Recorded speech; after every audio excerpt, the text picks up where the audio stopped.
2024 లేదా 25లో డిగ్రీ లేదా బీటెక్ చదివారా? సాఫ్ట్‌వేర్ జాబ్ కోసం ఎదురు చూస్తున్నారా? అయితే కోడ్ జ్ఞాన్ 100 డేస్ కోర్సులో చేరండి. జాబ్ సాధించండి. Welcome to Suman TV. నేను మీ సుమన్ టీవీ నాగ్.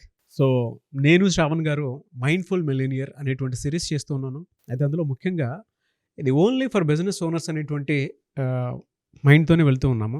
ఎందుకు అనంటే ఎవరైతే బిజినెస్ పెట్టుకొని ముందుకు వెళ్తూ ఉన్నారో తెలియకుండానే కొన్ని స్ట్రాటజీస్లో దెబ్బతింటూ ఉంటారు.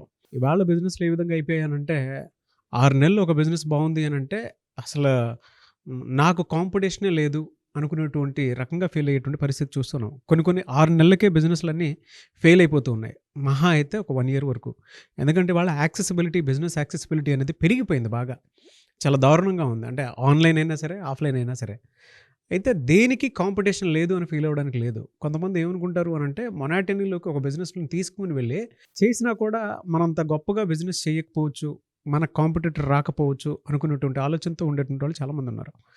సో, ప్రతి ఒక్క బిజినెస్ ఓనర్ అలా అనుకునేటువంటి వాళ్ళు ఎవరైతే ఉంటారో ఈ వీడియోని పూర్తిగా ఒకసారి చూడండి. డెఫినిట్‌గా మీకు కొన్ని విషయాలు తెలుస్తాయి.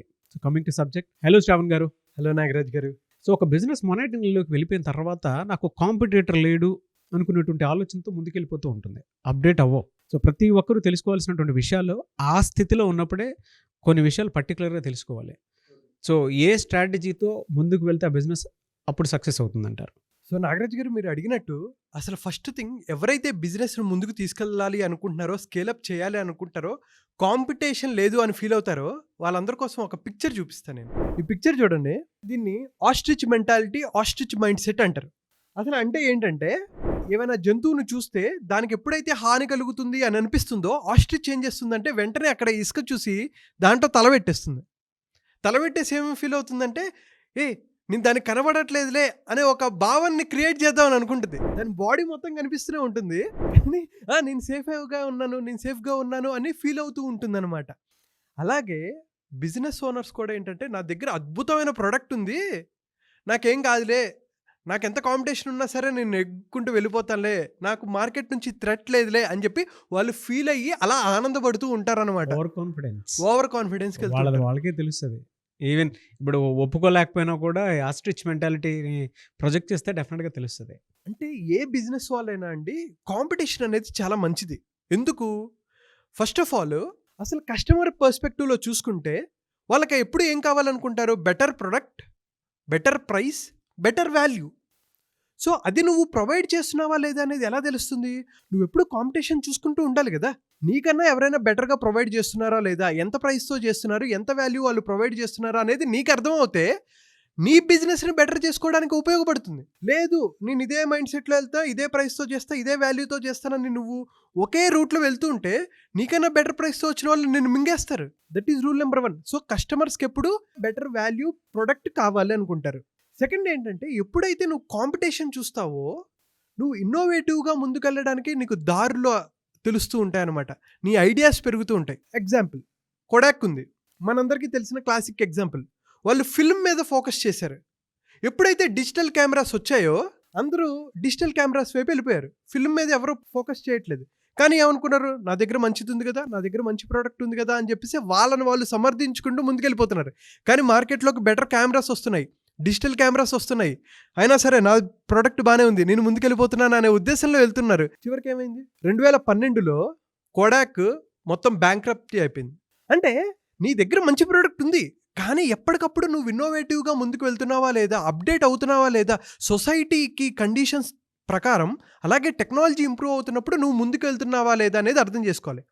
అలాగే ఇంటర్నెట్ కూడా చాలా వస్తున్న కాలంలో, బబుల్ 1999 ఆ టైంలో యాహూ ఏమనుకుందంటే, నన్ను కొట్టేవాడు లేడు, నేనే టాప్ అని చెప్పేసి అనుకుంది. కానీ ఇంతకన్నా బెటర్గా గూగుల్ వచ్చింది. గూగుల్ మార్కెట్ని క్యాప్చర్ చేసింది, యాహూ మాయమైపోయింది. అలాగే నోకియా కూడా ఆండ్రాయిడ్ని యాక్సెప్ట్ చేయలేకపోయింది. ఎప్పుడైతే నా దగ్గర మంచి ప్రోడక్ట్ ఉంది, నేను ఇదే దారిలో వెళ్తా, నేను ఎక్కడా ఇంప్రూవ్ అవ్వక్కర్లేదు, అప్డేట్ అవ్వక్కర్లేదు అనుకుంటారో, ఎలాగైతే నోకియా, యాహూ అండ్ కొడాక్ ఎలాగైతే మూసుకుపోయాయో మీ కంపెనీ, మీ ప్రోడక్ట్ కూడా మూసుకుపోతుంది. నిజమే అండి. అంటే మీరు చెప్పింది వాళ్ళ కాంపిటీషన్ అనేది హై ఉంది. ఎస్ ఎస్ ఆన్లైన్లో ఉంది, ఆఫ్లైన్లో కూడా ఉంది. అండ్ ప్రోడక్ట్స్ ఎవరు పడితే వాళ్ళు ఒక్కొక్క బ్రాండ్ క్రియేట్ చేసుకుంటున్నారు. దానికి తగ్గట్టే అంటే ట్రెడిషనల్ బిజినెస్ చేసేటువంటి వాళ్ళు ఎవరైతే ఉన్నారో వాళ్ళందరికీ ఒక తెలియనటువంటి డిస్టర్బెన్స్ క్రియేట్ అయినటువంటి పరిస్థితి చూస్తూ ఉన్నాం. అలాంటప్పుడు ఏ బిజినెస్ కన్సిస్టెన్సీ ఉంటుంది చెప్పండి? అండ్ అందులోనూ మీరు అన్నట్టు కాంపిటీషన్ అనే వర్డ్ వాడారు కదా, చాలా రకాలుగా ఉన్నాయన్నారు. కాంపిటీషన్ మీకు ఎప్పుడు డైరెక్ట్గా ఉండాలని అనుకోక్కర్లేదు, ఇండైరెక్ట్గా ఉంటుంది. ఫర్ సపోజ్ నా దగ్గర బట్టల షాప్ ఉంది, ఎవరైనా ఆన్లైన్లో స్టోర్ షాప్ ఓపెన్ చేయొచ్చుగా, పర్చేస్ చేయొచ్చు, అమ్మచ్చు, ఇవన్నీ చేయొచ్చు. సో కాంపిటీషన్ మీకు కళ్ళకి కనపడితేనే కాంపిటీషన్ అనుకునే భావాన్ని మీరు తీసేయండి.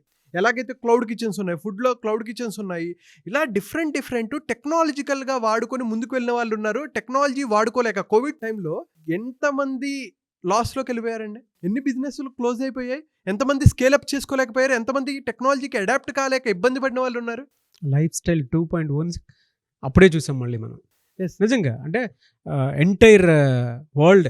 అంతెందుకండి, ఈవెన్ స్పీకర్స్, కోచెస్ కూడా నేను బాగా చెప్తాను అనుకున్నా సరే, బయట అప్పుడు ఎక్కడ స్కూల్స్ కాలేజెస్ ఓపెన్ లేవు. వాళ్ళు ఏం చేయరు, ఆన్లైన్ అడాప్ట్ చేసుకోలేకపోయారు. ఆ 2 years 3 years చాలా ఇబ్బంది పడ్డారు వాళ్ళు. సో ఎవరైతే అప్డేట్ అవుతూ ఉంటారో, టెక్నాలజీ తగ్గట్టు వాళ్ళు నేర్చుకొని ముందుకు వెళ్తూ ఉంటారో వాళ్ళు. సో అయితే నాగరాజు గారి 4th point which is very very important ఏంటంటే, బిజినెస్లో 2 types ఆఫ్ థింకింగ్స్ ఉంటాయి. ఒకటి ఏంటంటే red ocean thinking and blue ocean thinking. దానికి ఎగ్జాంపుల్ ఏంటంటే ఒక చిన్న బొమ్మ చూపిస్తాను చూడండి. ఇక్కడ రెడ్ ఓషన్ అంటే ఏంటంటే భయంకరమైన కాంపిటీషన్ ఉంటుంది. ఒకటి పట్టుకుంటారు, ఫుడ్ పట్టుకుంటే చాలా కాంపిటీషన్ ఉంటుంది, క్లోత్స్ పెట్టుకుంటారా చాలా కాంపిటీషన్ ఉంటుంది. వీళ్ళు ఏం చేస్తారంటే అక్కడక్కడ కొట్టుకుంటూ వీళ్ళలో వాళ్ళు పోటీ పడుతూ వీళ్ళకన్నా బెటర్ ప్రైజింగ్ ఇవ్వాలి అని చెప్పేసి ప్రాఫిట్స్ని తగ్గించుకుంటూ చివరికి మునిగిపోతారు.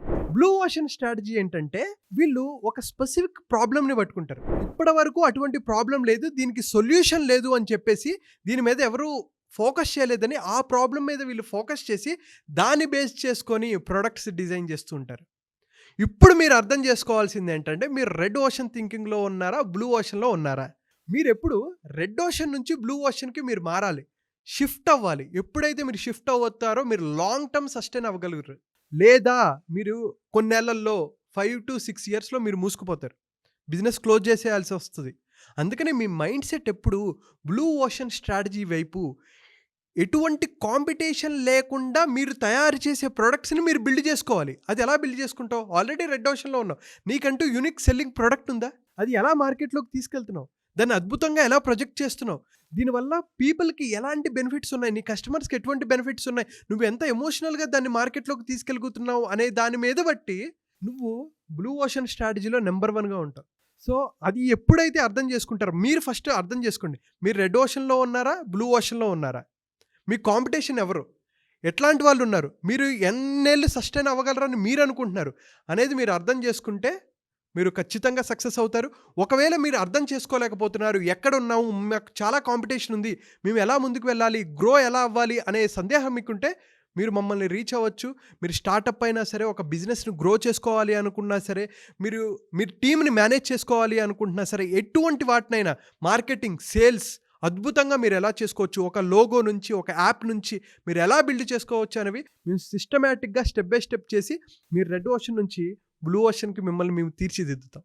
చాలామంది ఎంప్లాయీస్ కంపెనీస్లో కనుక మనం చూస్తే రెడ్ ఓషన్ స్ట్రాటజీలోనే ఉంటారు, బ్లూ ఓషన్ స్ట్రాటజీకి రారు. అంటే వాళ్ళు మారడానికి ఇంట్రెస్ట్ చూపించరు.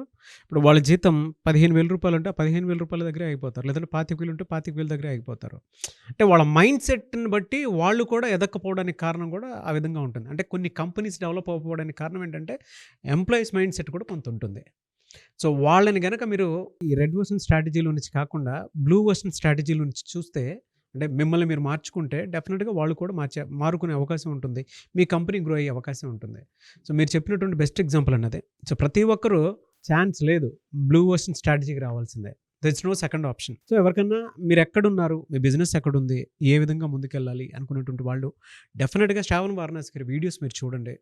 బిజినెస్ పాయింట్ ఆఫ్ వ్యూలో చాలా కేస్ స్టడీస్, రీసెర్చ్, దాంతోపాటు చాలా కంపెనీస్ తోటి ముందుకు వెళ్ళి ఇవాళ ఆల్మోస్ట్ 100 కంపెనీస్కి ఆయన ట్రైనింగ్ ఇస్తున్నారు. రియల్ ఎస్టేట్ కానివ్వండి, లేదంటే ఐటీ కంపెనీస్ కానివ్వండి, కార్పొరేట్ కంపెనీస్ ఏమున్నా సరే వాటికి ట్రైనింగ్ ఇస్తున్నారు. సో ఆ ట్రైనింగ్ మీకు కావాలనుకున్నా, లేదంటే ఒక ఎంప్లాయీ మీరు ఒక రైట్ శాలరీ తోటి ముందుకు వెళ్ళాలి, సో పర్సనల్ కోచింగ్ కావాలి అనుకునేటువంటి వాళ్ళైనా సరే, అండ్ దాంతోపాటు ఏ బిజినెస్ అయినా సరే మీరు నెక్స్ట్ లెవెల్కి షిఫ్ట్ అవ్వాలి అనుకుంటే కొన్ని సపోర్ట్ సిస్టమ్స్ అవసరం. అంటే టూల్స్ అండ్ టెక్నిక్స్ అనేది ప్రతి ఒక్కరికి అవసరం. అది మీకు కనుక కావాలి అనుకుంటే సో శ్రావణ్ వారణాసి గారి అపాయింట్మెంట్ మీరు తీసుకోవచ్చు. ఎలా సార్, అంటే ఎలా అప్రోచ్ అవ్వాలి? సార్ అదే ఇందాక చెప్పినట్టు, ఎవరైతే వాళ్ళ బిజినెస్ని స్కేలప్ చేసుకోవాలి, స్టార్టప్లో ఉన్నారా, మీరు ఆల్రెడీ ఒక పెద్ద కంపెనీ ఉందా, మీకు ఆల్రెడీ వందలాది వేలాది మంది ఎంప్లాయీస్ ఉన్నారా, వాళ్ళకి ట్రైనింగ్ కావాలా, దాని నుంచి మీరు ఎదగాలనుకుంటున్నారా, ఏంటి మీ ఎండ్ గోల్ ఏంటి అనేది ఒకసారి అర్థం చేసుకొని దాన్ని బట్టి మన అపాయింట్మెంట్ తీసుకుంటే కింద కనిపిస్తున్న నెంబర్కి మీరు అపాయింట్మెంట్ తీసుకొని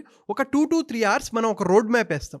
వాళ్ళు ఎక్కడున్నారు, వాళ్ళకి ఎన్ని సెషన్స్ అవసరం, ఎటువంటి సపోర్ట్ కావాలి అనేది మనం డిస్కస్ చేసుకొని వాళ్ళతో పాటు మనం ట్రావెల్ చేస్తాం సార్. సో నేను చెప్పేది ఏంటంటే, మీరు ఫోకస్డ్గా ఉన్నారా లేదా, మీకు గ్రోత్ మైండ్ సెట్ ఉందా, ఫిక్స్డ్ మైండ్ సెట్లో ఉన్నారా, గ్రోత్ మైండ్ సెట్లో ఉన్నారా, మీకు ఎటువంటి ట్రైనింగ్స్ అవ్వాలి అనేది నేను మొత్తం స్టెప్ బై స్టెప్ వేసి ఎన్ని ట్రైనింగ్స్ కావాలి, ఎటువంటి మార్కెటింగ్ స్ట్రాటజీస్ వాడుకోవాలి, ఎటువంటి సేల్స్ టాక్టిక్స్ వాడాలి అని వాటన్నిటిని నేను ఒక రోడ్ మ్యాప్ వేస్తాను సార్. ఎవరైతే ఇంట్రెస్టెడ్ ఉంటారో కింద కనిపిస్తున్న నెంబర్కి ఫోన్ చేసి రిజిస్టర్ చేసుకోవచ్చు. ఎనీవేస్ థ్యాంక్ యూ అండి, thank you so much Shravan గారు. థ్యాంక్ యూ నాగరాజ్ గారు. సుమన్ టీవీలో మీ పర్సనల్ అండ్ బిజినెస్ ప్రమోషన్స్ కోసం కింది నెంబర్కి కాంటాక్ట్ చేయండి.